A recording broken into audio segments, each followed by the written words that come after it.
Bonsoir à toutes, bonsoir à tous. Le gouvernement, dans ses réformes, fait un clin d'œil à la petite enfance. C'est à travers un nouveau chantier. Le projet de supplémentation de la nutrition. Pendant ce temps, le groupe de travail de l'ONU sur la détention arbitraire a rendu un avis sur l'affaire Aïvo. Joël Aïvo, bien sûr, il réclame la libération immédiate de l'opposant. On en parle ce soir sur Actu et Débat avec Joël Akandé. Il est journaliste. Joël, bonsoir. Bonsoir, cher frère, cher ami Brice. Vous serez accompagné de Distel Amosso, habitué de ce studio. Il est consultant média. Distel Amosso, bonsoir. Bonsoir, Brice Pilaïtedi. Bonsoir, amis de Radio Cotonou. Bonsoir, cher confrère Condé. Bonsoir, cher Distel Amosso. À nouveau, bonsoir, chers amis auditeurs. Merci de vous installer pour Actu et Débat ce soir. Nous n'allons pas démarrer sans dire un mot sur l'ancien DGPN, directeur général de la police nationale, Louis-Philippe Rondeillon, qui n'est plus libre de ses mouvement. Joël Akandé, ses vœux sont finalement exaucés, puisqu'il a souhaité qu'on vienne le prendre à la maison. Absolument. Sur le plan de la métaphysique, sur le plan de la spiritualité, on dira que ces vœux sont exaucés.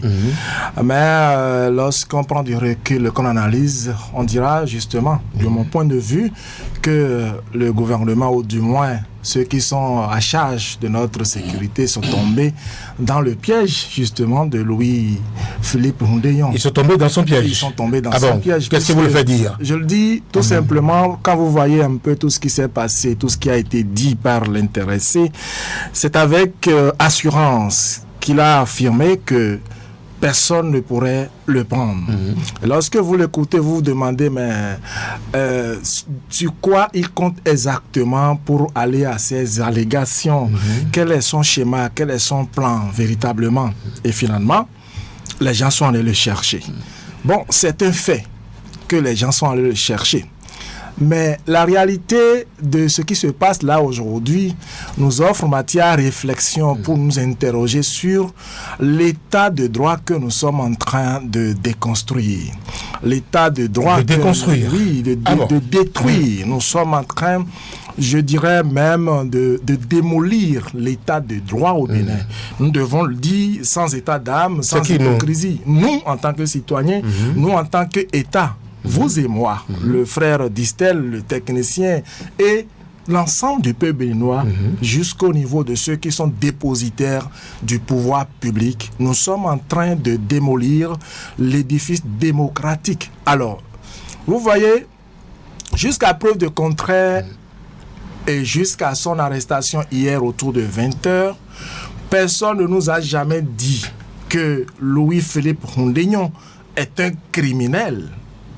Parce que la façon dont il a été arrêté est le mode opératoire qu'on utilise pour la plupart du temps pour mettre hors d'état de nuit des criminels. Les criminels n'ont pas besoin d'être convoqués. Mais Louis Rondeillon, le général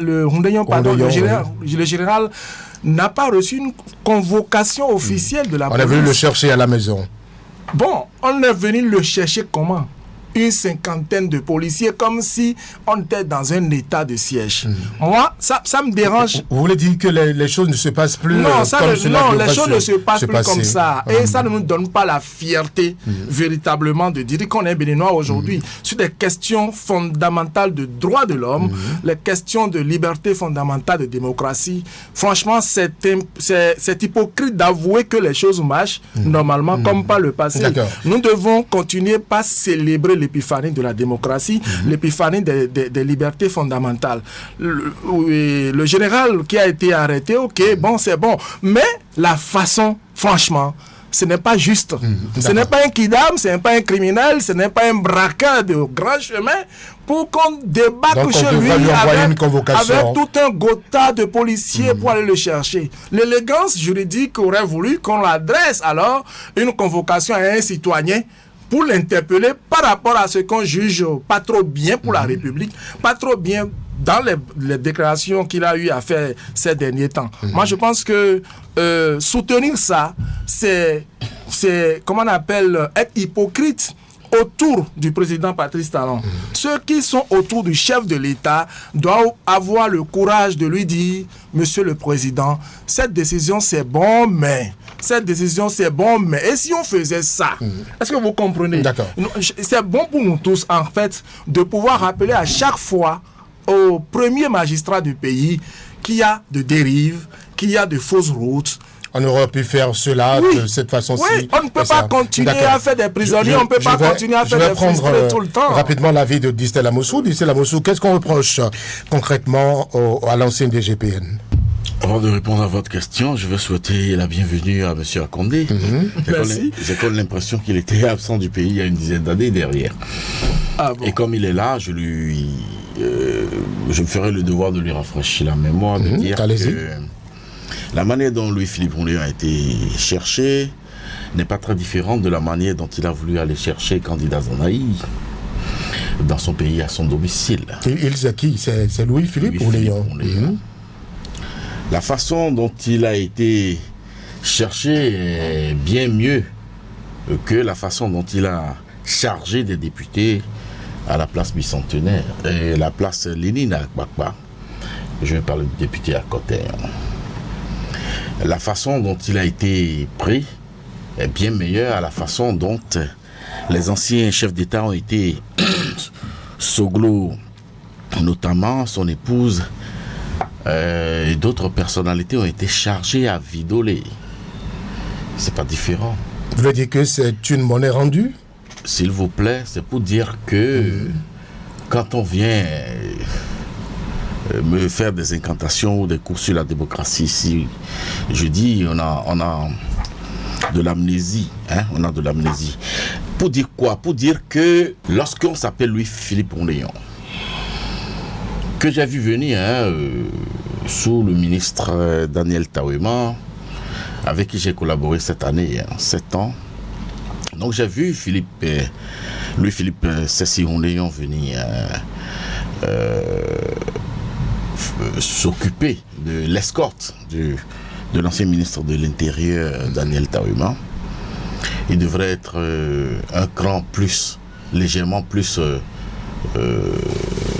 qu'un certain Brissa Loanou, aujourd'hui directeur général de la police nationale, enfin police républicaine, et donc patron de la BEF. C'était la même équipe, hein, voyez-vous. Donc c'est pour vous dire quoi? Pour vous dire que lorsqu'on a fait ça, qu'on a eu ce parcours brillant de policiers, lorsqu'il s'est agi d'installer comment on appelle les polices techniques, pas polices techniques, les polices spécialisées dans notre pays, en parlant de RAID, de CRS, de BPLP, de BAC, à l'époque, qu'on était très brillants, et qu'on a eu ce parcours-là d'université aussi à côté, parce que érudit des questions du droit, et qu'on a quitté les affaires. Écoute, la sagesse vous impose, de par votre éducation, de par la sociologie même du contexte actuel, ou du milieu dans lequel nous sommes, du pays qui nous a vu naître, d'observer, de regarder, de savoir, raison garder, et d'observer ce qu'on appelle, lorsqu'on quitte les affaires, il y a une période de mutisme, de latence? Oui, qu'on observe, il y a une expression pour le dire, l'obligation de réserve. Voyez-vous. Et quand on n'a pas observé ça, et qu'il y a eu d'autres situations concernant soi-même, hein, notamment le désistement de son grade de général, sur une plainte de l'un de ses collègues, et qui n'est pas seul dans le cas, il y a un certain Onokpe aussi dans ce même cas-là, et que la Cour suprême a rendu une décision, voyez-vous.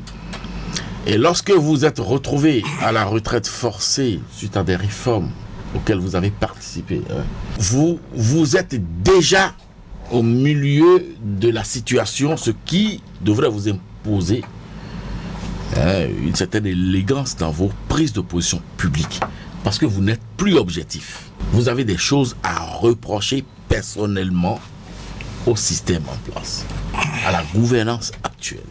Alors, si vous voulez profiter de votre droit de citoyen libre, vous intégrez un parti politique, vous intégrez un mouvement politique, ou vous faites vos déclarations sous le sceau ou la bannière. Est-ce qu'elle est obligée, est-ce qu'elle est obligée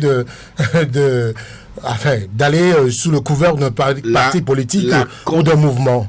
La contribution au débat public est un droit de tous les citoyens. Voyez-vous?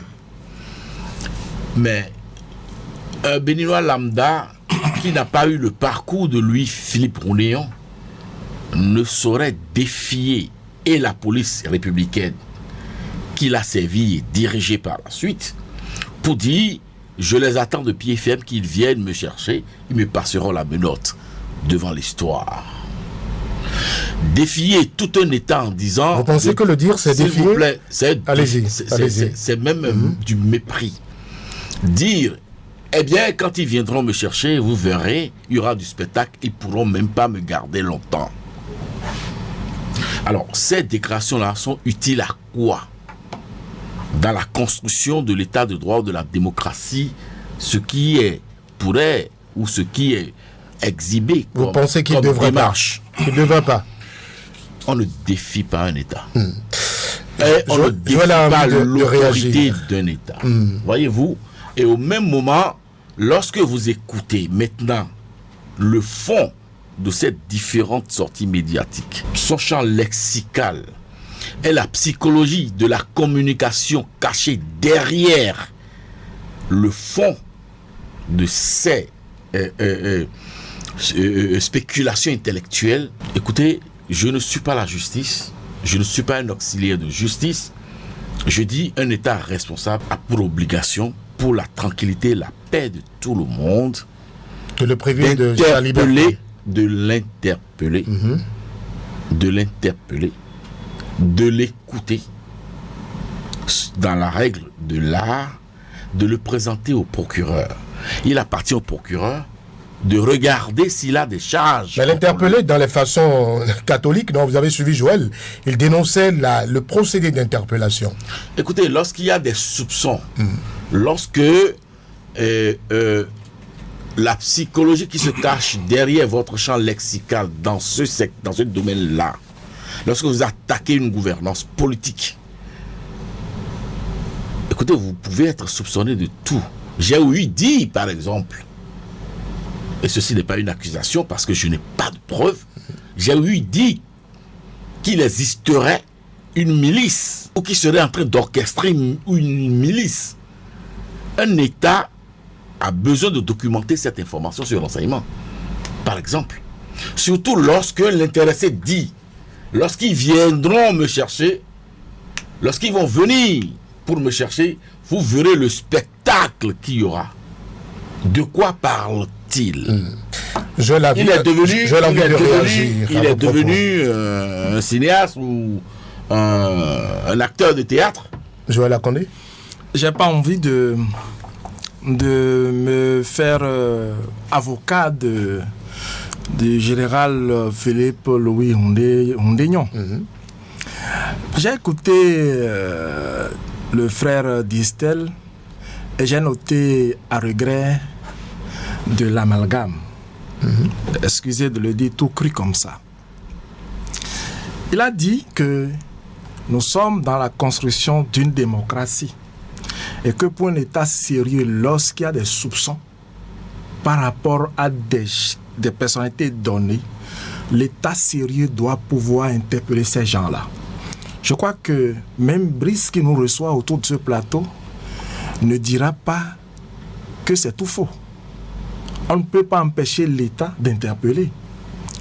De la même manière, il s'est livré à un exercice qui lui a permis de nous replonger dans le souvenir de tout ce que l'ancien DGPN a fait quand il était au pouvoir. En réalité, en fonction, oui. Voilà. En réalité, moi je ne suis pas là pour dire que Philippe, le mis en cause, a tort ou a raison. Mais je dis que nous avons le devoir aujourd'hui, pour la postérité, de faire des choses dans l'élégance. Ok, nous sommes tous convaincus que par le passé, L'ancien directeur général de la police nationale a commis des déviances, a usé de, comment on appelle, d'un excès de pouvoir. D'accord. Et les réformes actuelles en cours ont été initiées pour corriger beaucoup de choses dans notre pays, n'est-ce pas? Est-ce parce que par le passé, quelqu'un a commis des bévues du genre que nous devons continuer justement à produire les mêmes erreurs? Parce que nous avons une postérité à renseigner. Nous avons un héritage. On ne peut pas continuer dans les mêmes erreurs. C'est pas parce que Louis-Philippe Hundénion, par le passé, a agi pratiquement de la même sorte envers d'autres personnalités que en 2024, l'État doit accepter continuer de cette manière-là. Il faut voir, tel que les choses se passent, je voudrais que le frère Distel s'aperçoive le fait que il y a déjà trop de terreur au sein de la masse. De terreur, c'est-à-dire? Trop de terreur, c'est-à-dire? trop de psychose au sein de la population. Aujourd'hui, vous apprenez que telle personne est en prison. Demain, vous apprenez que tel autre a été arrêté.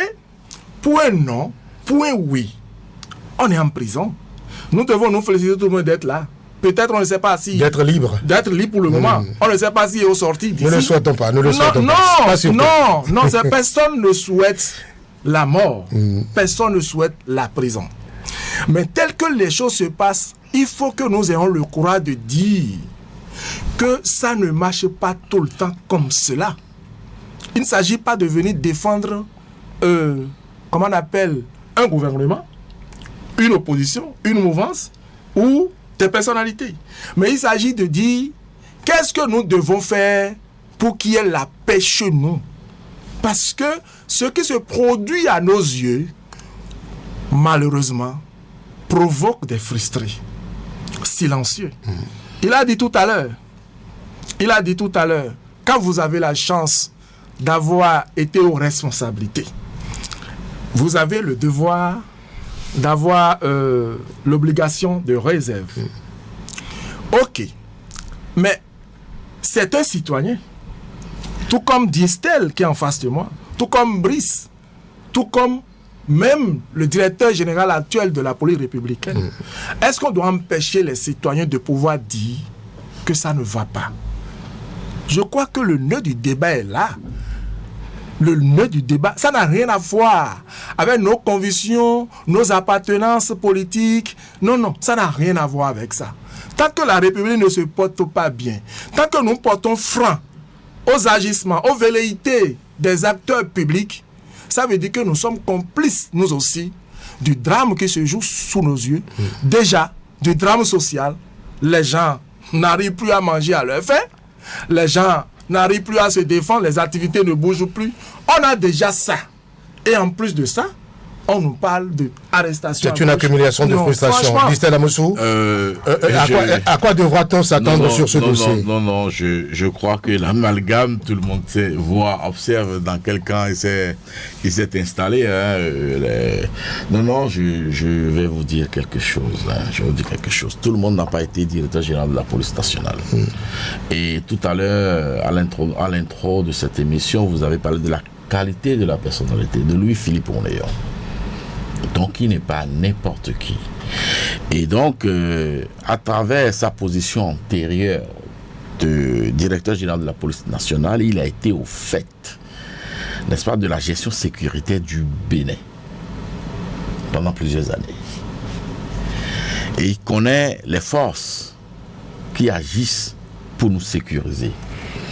Et tous les Béninois connaissent aujourd'hui le contexte sécuritaire du Bénin, avec la montée, n'est-ce pas, du djihadisme dans la partie septentrionale de notre pays et le combat que mènent nos forces sur le terrain. Et lorsqu'un ancien directeur général de la police veut critiquer la manière dont la lutte contre le terrorisme se mène sur le théâtre du septentrion du Bénin, c'est pas sur la place publique. Il devrait le faire où? Il connaît les canaux.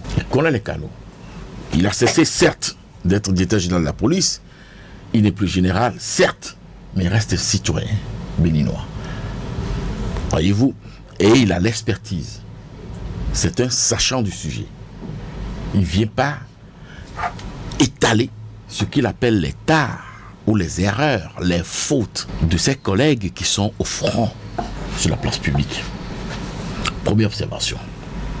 Deuxième observation, lorsque les institutions de la République en marche ont touché la constitution de notre pays par les voies et canaux indiqués, et qu'un ancien flic, devenu certes citoyen simple, si vous voulez, mais qu'il ne l'est pas, il n'est pas citoyen simple.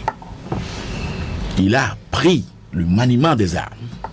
Il a géré des équipes de maniement d'armes. L'État béninois, l'argent du contribuable béninois l'a formé à cette fin. Il l'a formaté à ce profil.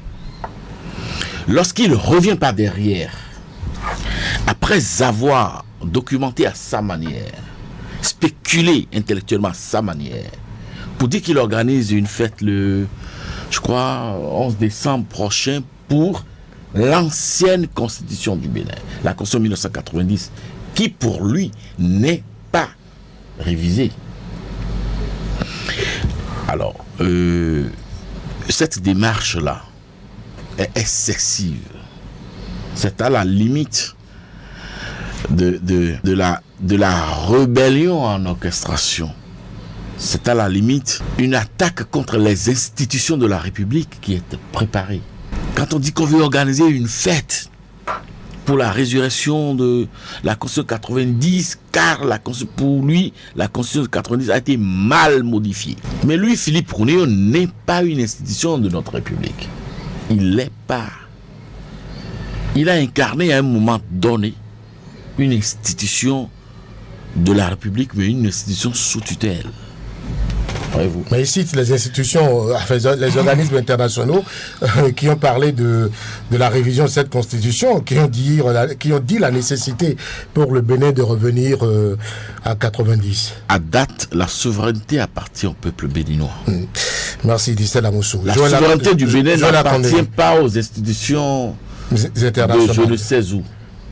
Joël Akondé, à quoi devra-t-on s'attendre sur le dossier Louis-Philippe Rounéon?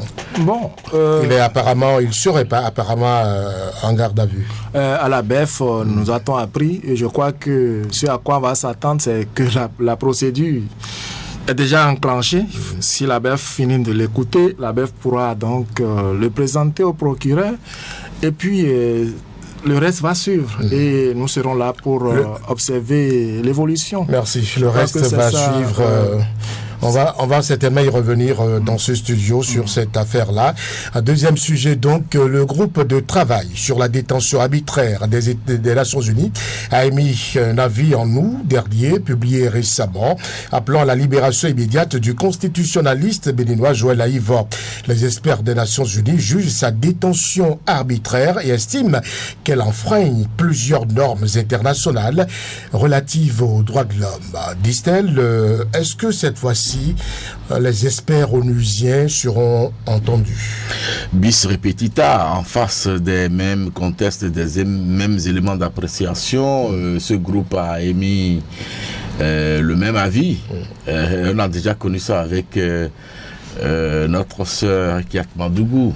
Même avant Rekiat Madougou, par rapport au journaliste Iyas Sossou, le groupe de détention avait émis un avis qui n'avait pas été respecté. Alors donc vous connaissez le postulat de l'État du Bénin par rapport à ces genres de groupes. Nous connaissons la façon dont ils sont constitués. Et donc, écoutez, ils ont donné leur avis, d'accord, mais la justice béninoise a jugé et condamné. Et donc, le sujet a chez nous que la caractère de la chose jugée.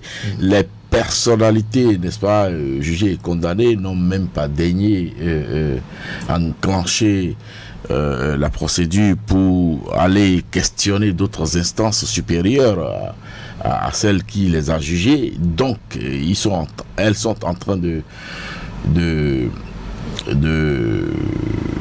faire leur peine, donc, à partir de ce moment-là, je crois qu'il faut les laisser dans leur quiétude et leur tranquillité. Elles ont certainement d'autres chats à fouetter. Joël, pourquoi le gouvernement fait-il la sourde oreille à ces avis émis par le groupe de travail de détention arbitraire des Nations Unies? Ce n'est pas une première. J'ai dit tout à l'heure par rapport à notre confrère Ias Sossou, c'était pareil, par rapport à Rikat Madougou, la même chose. Et aujourd'hui, on présage également le silence. Le Bénin est pourtant membre des Nations Unies, récemment membre du Conseil des droits de l'homme des Nations Unies. Et le groupe de travail fait partie de ce conseil. Sur la question, je n'ai pas un avis absolument calé. Je n'ai pas un avis absolument calé parce que je me dis, notre État, notre pays a sa souveraineté. Nos problèmes nous concernent. C'est encore nous qui devons nous asseoir pour trouver les solutions à nos problèmes. J'aime pas trop que les institutions étrangères s'immiscent dans les problèmes de souveraineté, dans les problèmes de justice nationale, quand bien même on est conscient que nous avons souscrit nous-mêmes à des conventions internationales, à des organismes internationaux. Alors, je vais m'aligner à Distel pour dire que les émissions ou les avis, les recommandations que ces organismes internationaux font ne permettent pas véritablement aux États de jauger de leur souveraineté. Bien au contraire, les organismes dont nous parlons ont offert également de tomber dans le piège de l'autoflagellation. Toutes ces organisations internationales n'inspirent plus confiance, du moins pas moi. De la CEDEAO en passant par l'ONU, c'est les hommes qui sont là. Nous savons comment ces institutions sont manipulées, comment ces institutions sont, sont missionnées. Et donc, parfois, on a tendance à douter véritablement de leur bonne foi. On a tendance à douter réellement de leur réel engagement par rapport au combat que ces institutions mènent. Alors, ça, c'est une nuance. L'autre chose, je dis, je vais toujours dire, je vais répéter exactement ce que j'ai dit tout à l'heure. Notre état de droit, nous avons le devoir, même si le frère Distel s'offusque de ce que on lui rappelle des cours de droit. Je ne suis pas un professeur de droit, je ne suis pas un juriste non plus, je suis journaliste, je suis un observateur comme tout citoyen. Et je crois que Joël Aïvo et Rikia Madougou sont des citoyens béninois, c'est des compatriotes. Et nous savons dans quelles circonstances les deux personnalités ont été donc arrêtées. Nous savons tout le feuilleton qu'il y a eu autour jusqu'à aujourd'hui. Ok. Mais jusqu'ici, est-ce que ce qu'on leur reproche est prouvé? Est-ce qu'il y a eu des preuves de ce reproche? On ne va pas revenir sur ça. Non. Est-ce qu'il y a des preuves de ce qu'on leur reproche? Alors, moi je trouve que nous sommes dans un combat politique.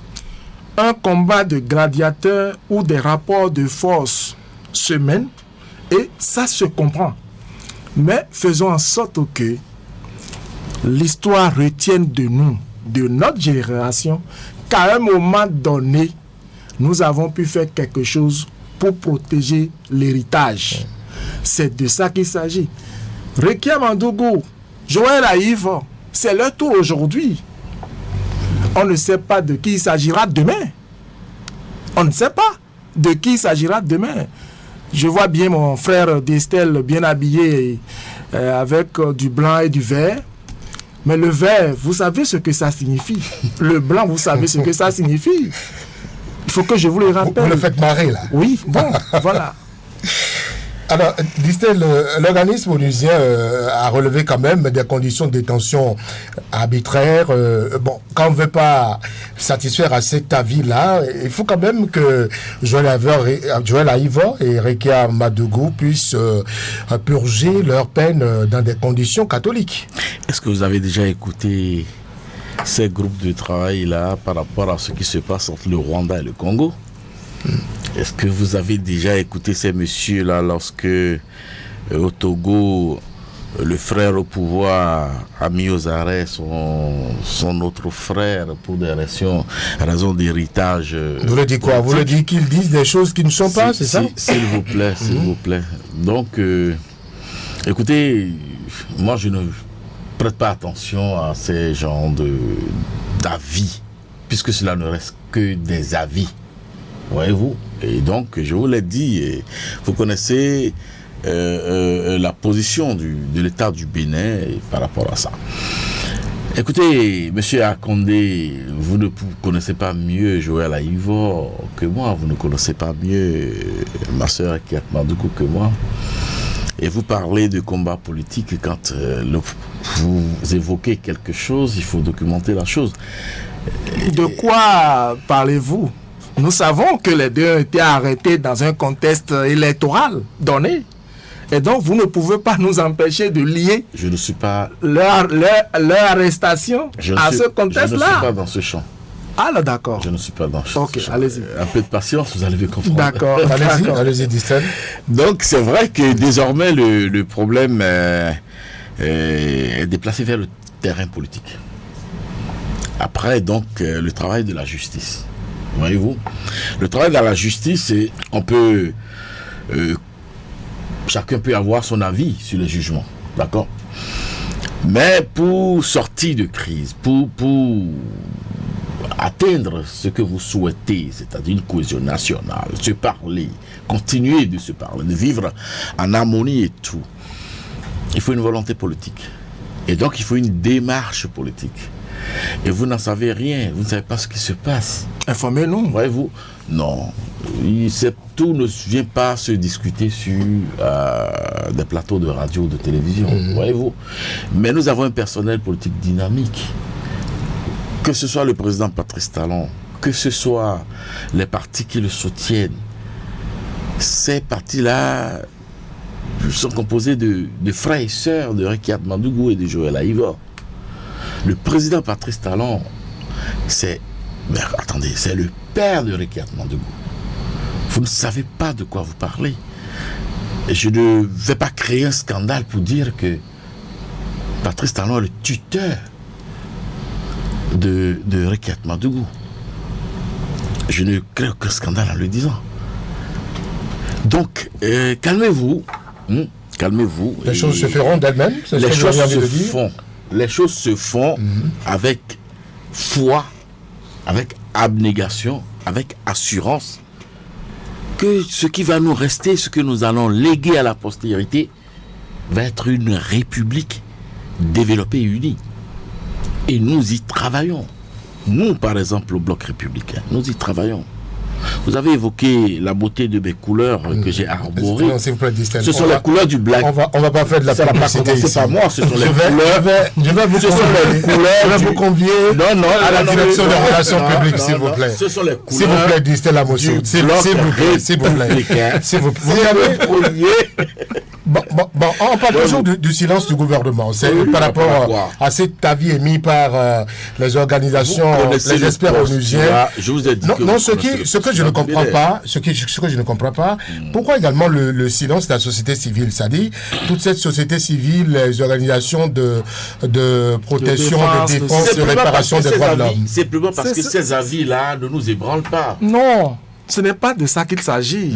Ce dont il s'agit aujourd'hui, c'est que dans la République, tout le monde a peur de parler.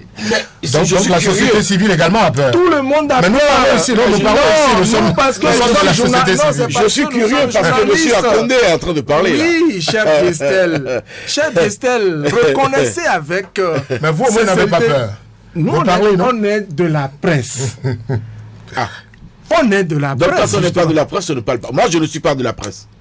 On vous a présenté, on ne vous a pas présenté comme un acteur politique tout à l'heure au début. Mais on ne m'a pas présenté comme un journaliste. Retenez que les gens refusent de parler parce qu'ils ont peur. Non. On a bien fait de semer la... Vous ne pouvez pas être en train de faire quelque chose sur une radio et dit qu'on a refusé la chose. Non. Qu'est-ce que vous opinez là? Non, vous avez écouté sa question. Peut-être que c'est pas suffisant. Est-ce que vous avez bien écouté sa question? C'est rare ceux qui parlent. C'est isolé en fait. C'est isolé. C'est ce qu'il dit. Vous ne voyez pas? Même aujourd'hui. Tous les jeudis, je vous dis même aujourd'hui. Oui. Aujourd'hui là. Oui. Il y a des gens au sein des partis soutenant le pouvoir qui ont peur de parler. Non. Vous savez ce que ça signifie? Non. Vous ne savez pas. De la mouvance. De la mouvance qui ont peur de parler. Je vous mets au défi de m'en apporter la preuve. Pour qu'on sache. Non, mais c'est vrai. Si nous souffrons d'une pathologie, n'en parlez pas doucement. Dites-nous. Il le dit déjà. Je le dis déjà. Mais à qui sont-ils? Je n'ai pas besoin de vous voulez qu'il le cite? Vous voulez qu'il y va nommément pour que vous veniez me chercher peut-être en micro, il va vous souffler ça dans le creux de l'oreille. Je prends ça pour des incantations, des élans d'intoxication. Non, je suis désolé. Vous savez... Je suis désolé, je ne suis pas dans cette logique. Le pouvoir du président Patrice Talon est soutenu par deux grands blocs. L'Union progressiste, le Renouveau et le Bloc républicain, mon parti. Nous sommes d'accord que les réformes structurelles et fonctionnelles en cours dans notre pays sont perfectibles. Aucune œuvre humaine n'étant parfaite. On est d'accord.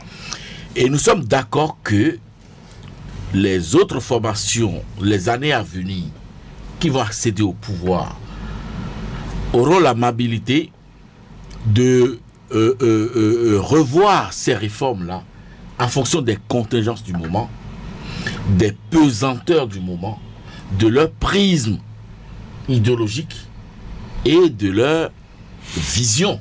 Mais maintenons l'essentiel de sorte que nous ne fassions pas des marches à reculons, que nous nous retrouvons dans l'éternel recommencement, que les réformes qui sont là constituent le socle de notre développement, à parfaire chemin faisant.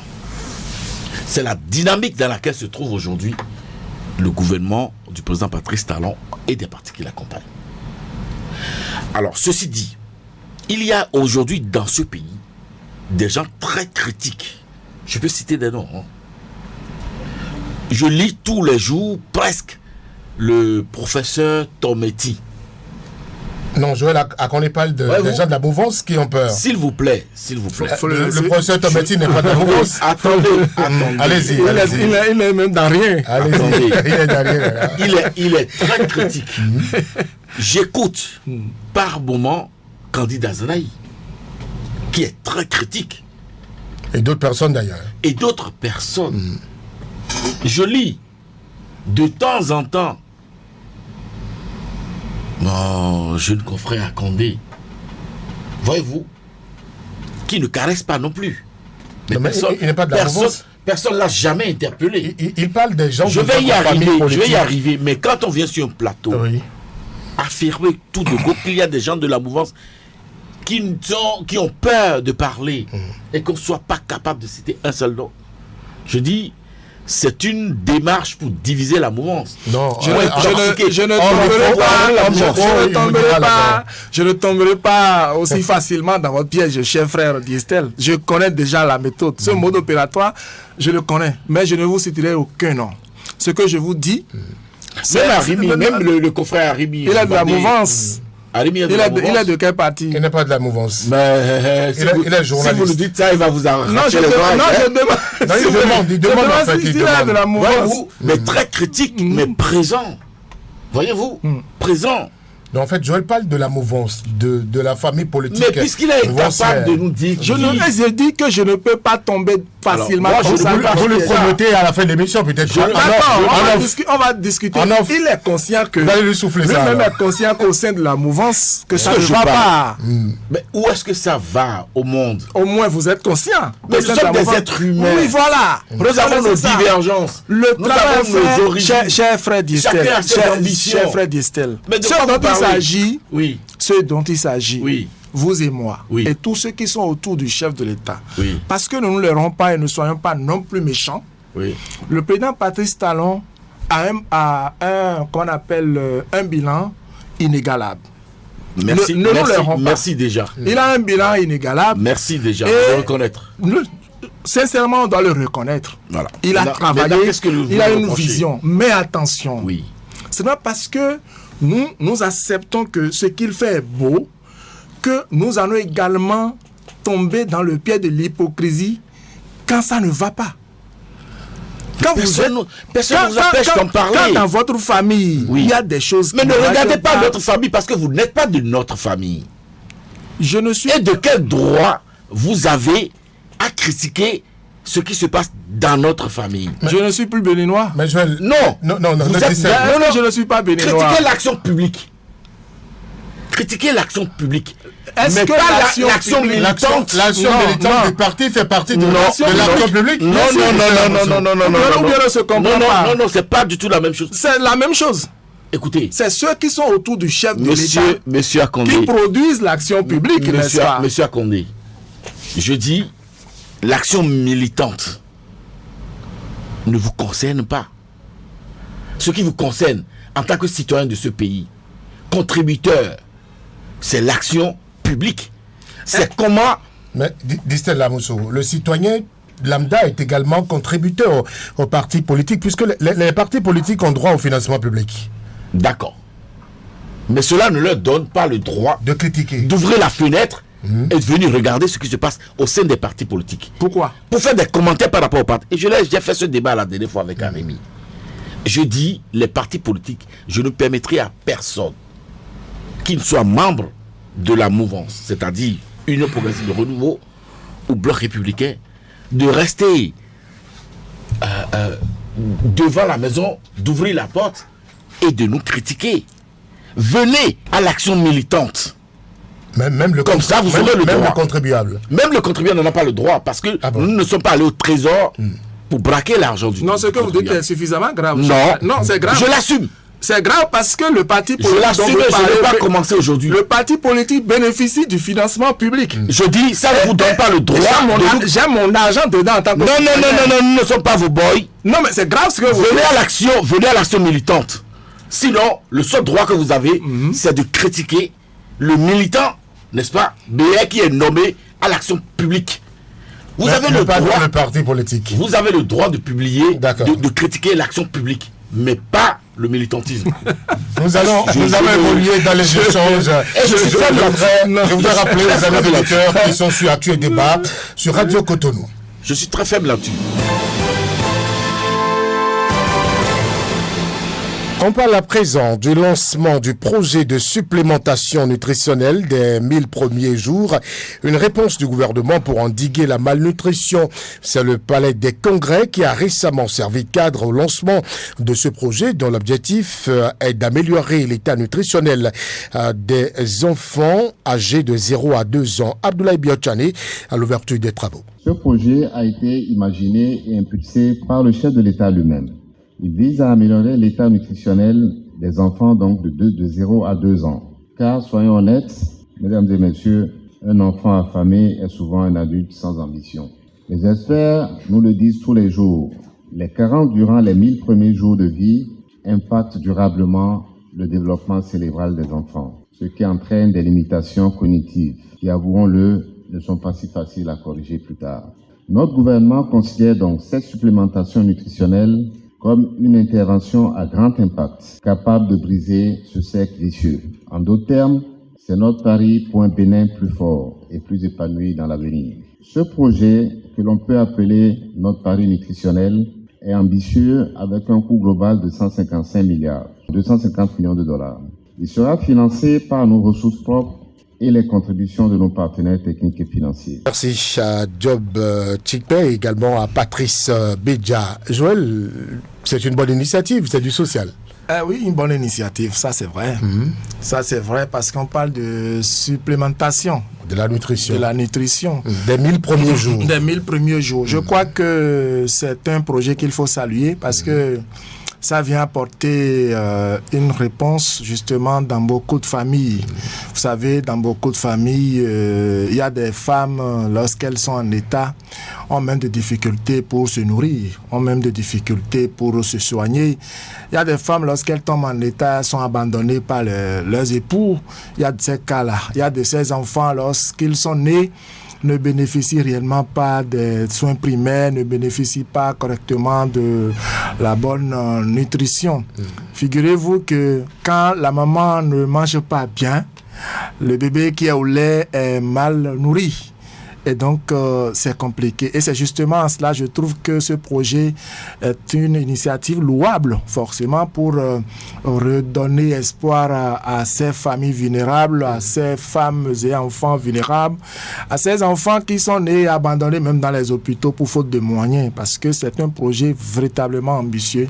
Il faut remercier le gouvernement qui a vraiment diagnostiqué et a pris cette initiative, quitte à ce qu'il faut plaider également par la suite pour que la mise en œuvre soit véritablement raisonnable, durable, rigoureuse et que les bénéficiaires puissent véritablement jouir des fruits qui sont contenus dans ce projet. Je crois que c'est le mot que je pourrais placer.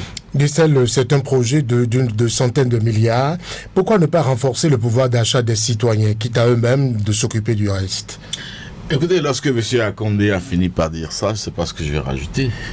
Je sais pas ce que je vais Vous êtes quand même heureux qu'ils le disent. Oui, c'est déjà bien à notre actif, à la tête du gouvernement. Et lorsque ça veut dire que lorsque le président Patrice Talon parlait de hautement social, il savait de quoi il parlait, il savait où il allait. Le citoyen de demain, c'est le bébé d'aujourd'hui et de demain. Oui, ce que je vais souhaiter à la suite donc de ce qu'a dit M. Akondé, c'est que les impacts aillent vraiment aux bénéficiaires. À la cible.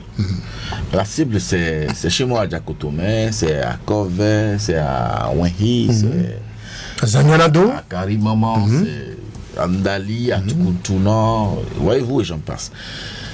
Oui, pour que réellement, n'est-ce pas, le suivi soit rigoureux et que la gestion de ce projet-là soit vraiment pour le bien-être du citoyen de demain. Parce que il faut un esprit sain dans un corps sain. Et pour que le corps soit sain et que l'esprit aussi soit sain, il faut une alimentation équilibrée, il faut un environnement propice. Il faut tout ce qu'il faut pour formater un homme de qualité.